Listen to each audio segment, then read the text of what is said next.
All right, let's open our Bibles, if you would, to Matthew 27.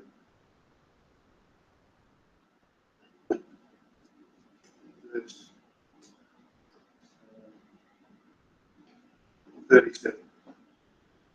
So, Jesus has been crucified at this point, and he's on the cross, and they've just given him, or tried to give him the vinegar mingled with the oil. He wouldn't drink it. We did talk about that a little while ago. Anyway, in verse 37, it says, "And they set up over his head his accusation, written, 'This is Jesus, the King of the Jews.' And then were there two thieves crucified with him, one on the right hand and another on the left. And they that passed by reviled him, wagging their heads and saying, 'Thou that destroyed the temple and built it in 3 days, save yourself. If you be the Son of God, come down from the cross.' Likewise also the chief priests, mocking him with his scribes and elders, said, 'He saved others, himself he cannot save. If he be the King of Israel, let him now come down from the cross, and we will believe him. He trusted in God, let him deliver him now, if he will save him. For he said, I am the Son of God.' And the thieves also, which were crucified with him, cast the same in his teeth." They did the same kind of thing there. And from the 6th hour there was darkness over all the land up to the ninth hour. And of course Jesus goes on and he gives up the ghost. So I kind of want to look at these two thieves, these two guys that were either side of him, and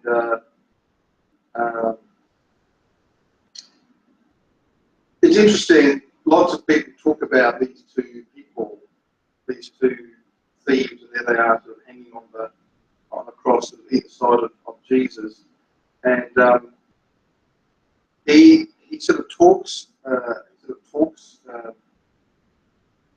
To them, and in one place sort of said that this day you'll be with me in paradise, kind of thing.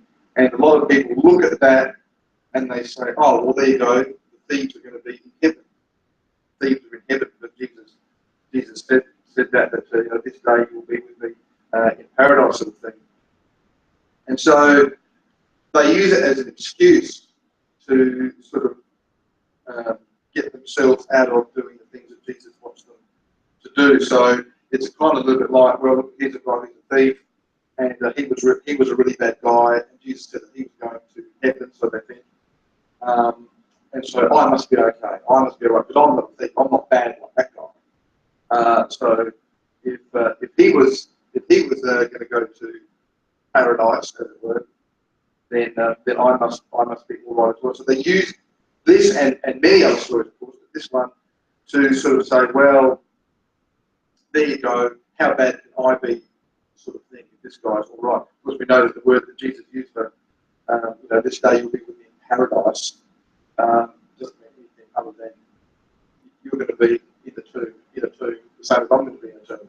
I think the word paradise there is really the word grave. This day you'll be with me in the grave is really what he's saying there. It's got nothing to do with being in heavenly places. And so, even though we sort of see this story, and obviously we can't duplicate it, there's never going to be another time when there's two thieves either side of Jesus Christ. There are things that we can learn from this story. Some of them are very basic things that we know anyway. So we know that we've got to be born again, of water into the Spirit. We sort of talked to the lady yesterday about those sorts of things. And the thieves here obviously couldn't be before that dispensation. And so we're not particularly going to look at what Jesus sort of said particularly, but maybe what led up to it, what led up to this point. I guess we know that his life and death were all prophesied, way back in Old Testament times.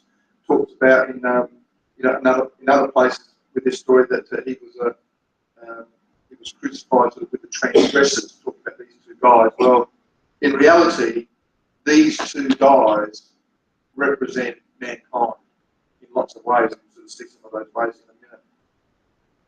But as they were transgressors, of course, so are we we transgressors. There's Jesus sort of in the midst of this transgression. And he sort of comes into the midst of our transgression and our transgressions to the Lord. He sort of came to insert himself on the scene, on our life, if you like. You see, verse 40 there talks about that they were having a go at him, the people going by having a go at him. You that destroy the temple and build it in 3 days, save yourself. And obviously, they're thinking about an actual temple.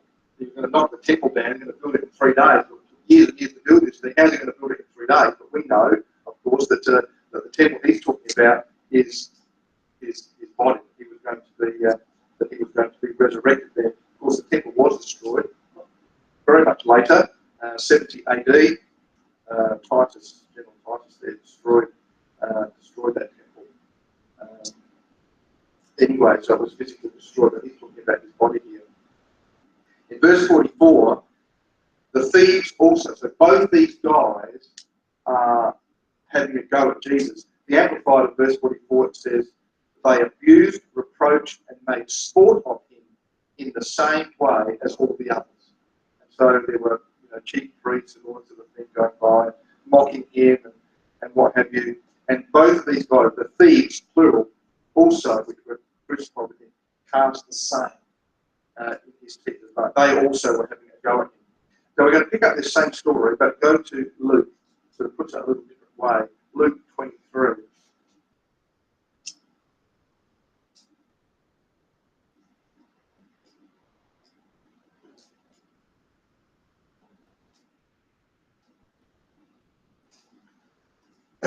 Verse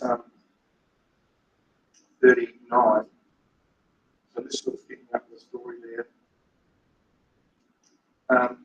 And one of the malefactors, one of the thieves, which were hanged, railed on him, saying, if you be Christ, save yourself and us.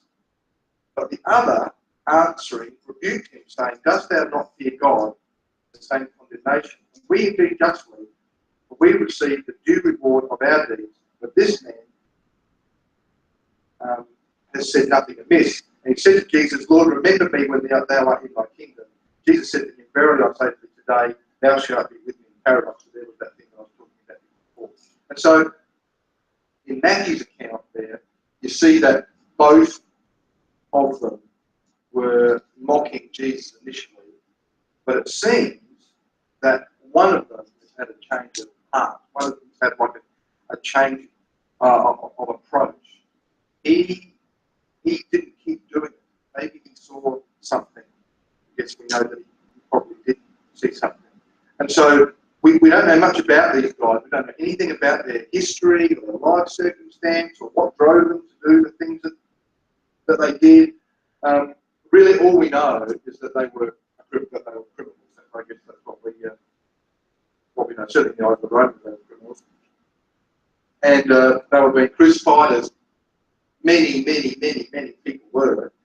Crucifixion wasn't anything particularly special in that sense, as far as the number of people. Lots and lots of people were crucified over the centuries there, and he is suffering these consequences of whatever his life was. We don't know his intent. We don't know his understanding.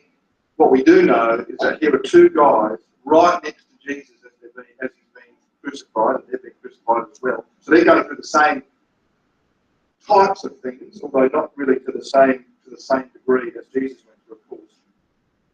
But one of them could see something that the other one could not see. He could see something in some way that the other one couldn't.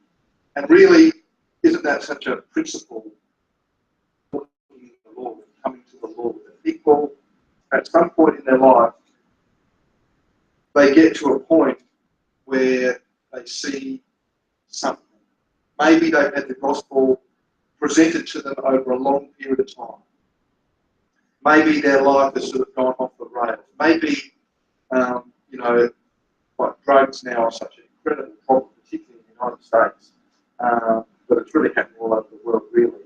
And so our society is sort of breaking down from within. People don't see hope, and there's, there's much less work than there used to be, and all this kind of thing. The whole fabric is sort of breaking down. You know that when the biggest issue that's been talked about is what bathroom should I go to, you're in real trouble as a society. And that's where we're at. So that's the world that we get to. But, hallelujah, we know that there are people out there that will see something different. And this guy saw something. He's hanging on a cross himself, and all of a sudden, he sees something different. He was having a go at Jesus, well, in Matthew said the thieves were doing this, but one of them said, do you not fear God, seeing you are in the same condemnation? And we indeed justly, we receive the due reward of our deeds, but this man has done nothing of this. How do we know that? I guess the things of Jesus had been reasonably spread abroad there. Maybe they knew something about Jesus. They saw the sign above him. This is Jesus of Nazareth, the King of the Jews. And the people mocking him, all these sorts of things. He'd already said a few verses before this, Father, forgive them, for they know not what they do. Maybe they thought, God, this is on the cross. He's going to die. We're going to die. The last thing probably on their minds was, looking down at the Romans and saying, Father, forgive them, for they know not what they do. And yet here was Jesus doing things that were just so contrary to what the average person would do. It was very common in those days for when people were crucified to shout out and rail against people and shout out abuse and vengeance and all that kind of stuff. In fact, it was reasonably common for the Romans to cut their tongues out on the cross so that they wouldn't be able to shout out. I guess they wanted to fix some quiet. And so these guys probably had heard all this before. It wasn't like crucifixion was a secret. People would sort of, I guess you'd sort of go to it like you'd go to a tennis match. And so they would have seen it all before and knew what people did and probably, could see the suffering they were obviously going through at this time. But here was a man doing the opposite of what they would have thought would have been the norm to do. And so he says, don't you fear God, seeing as you are in the same condemnation. There's sort of a progression here as you sort of go through this story on fundamental truths and fundamental principles for the world and for us, of course, too, and for us to grasp. And the first one, I guess, is we've got to, we've been told to fear God, not in a brave kind of thing, but to have a sort of a reverential fear, an awe fear of how great he is, sort of an inspired fear kind of thing. We read that fear is the beginning of wisdom, beginning of understanding, these sorts of things. It's a healthy thing to have fear sometimes. I mean, even in our natural life. I mean, the Lord put into us fear. If something is, there's a car coming straight for you, the Lord has put in us to be afraid of that and to get out of the way. And so fear can be a good thing. If something's coming at you, or your fear may be your instinct may be to run away from it. And so sometimes that kind of fear can be a good thing. It's obviously a healthy thing for us to appreciate that there is a judgment, that there's a wrath to come, seeing thou art in the same condemnation. We read in the scriptures, behold his goodness and his severity. My father was a big believer in goodness and severity.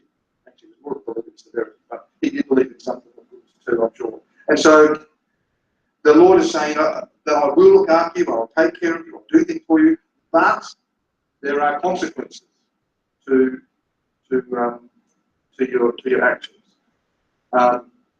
There's lots of things, of course, in the scriptures about God's wrath, and that he's unhappy with this or happy with that. And he does a whole bunch of things all the way through the scriptures where people turn away from him, where they don't do what he's asked them to do. The consequences of disobedience, because we know that the wages of sin we reap. Yeah. That's what we've got to look forward to without the Holy Spirit, of course. And so we're all accountable. As these two men were being held to account, there they were thieves. And if you're going to be a thief and you're going to get caught, well, here's the consequence. There they were, either side of Jesus Christ there. We need to recognise that one day that we're going to be called to account. We will be standing. Our judgment will come. And it's not always, it's not always fashionable to talk about those kind of things in the world, but it's a reality. Really, if you think about it, it's kind of why we're here. We recognise there's a judgment. We talk to people, don't we, when we're at Winston, about being saved. How do we get saved? Sort of thing, and that often, if not always, comes up, the salvation message of the scriptures. And so because we talk about salvation, we know that there's something to be saved from. And we understand that, and we do it. In Matthew it says, "Fear not them which kill the body, but are not able to kill the soul, but rather fear him which is able to destroy both body and soul in hell." Which is the way that they put that. Don't remember those who can kill the body. We're all going to die one day, but be really wary, be really fearful of that which can kill your relationship with Jesus Christ. Fear him which is able to do that. In Romans it says, we shall all stand before the judgment seat of Christ. Every single one of us, at one point or another, sooner rather than later, probably, we will be standing there.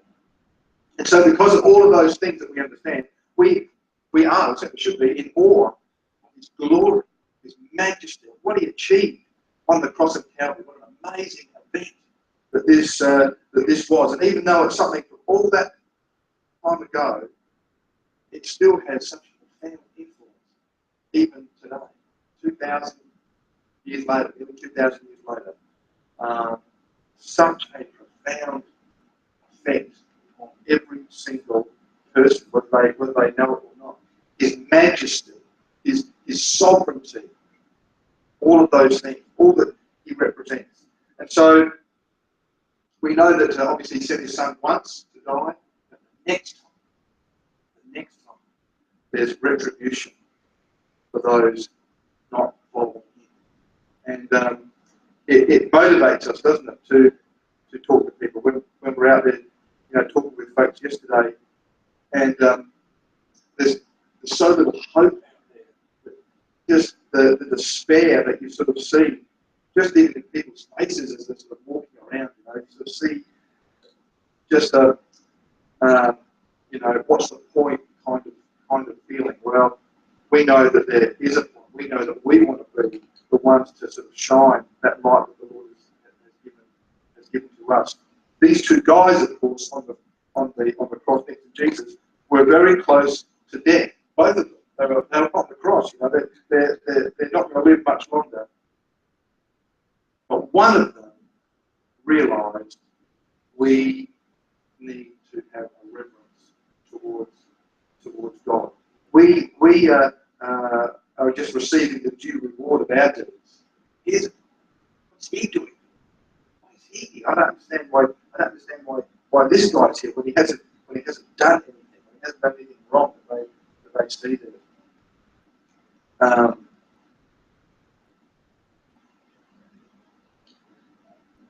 The condemnation that he talks about here was just. It wasn't unfair as far as they were concerned.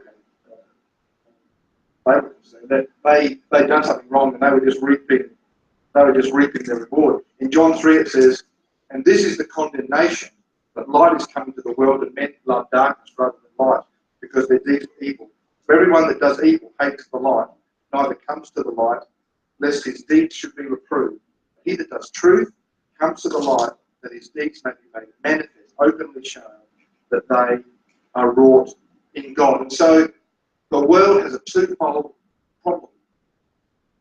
it's not even really that, you know, people are evil. You know, we read lots of things. You know, our righteousness is as filthy rags. We know we can't. There's no tidying up your life. There's nothing you can do to tidy yourself up. I'm gonna change. I'm gonna turn over a new leaf, maybe. I'm gonna do this New Year's resolution or whatever it's going to be. We know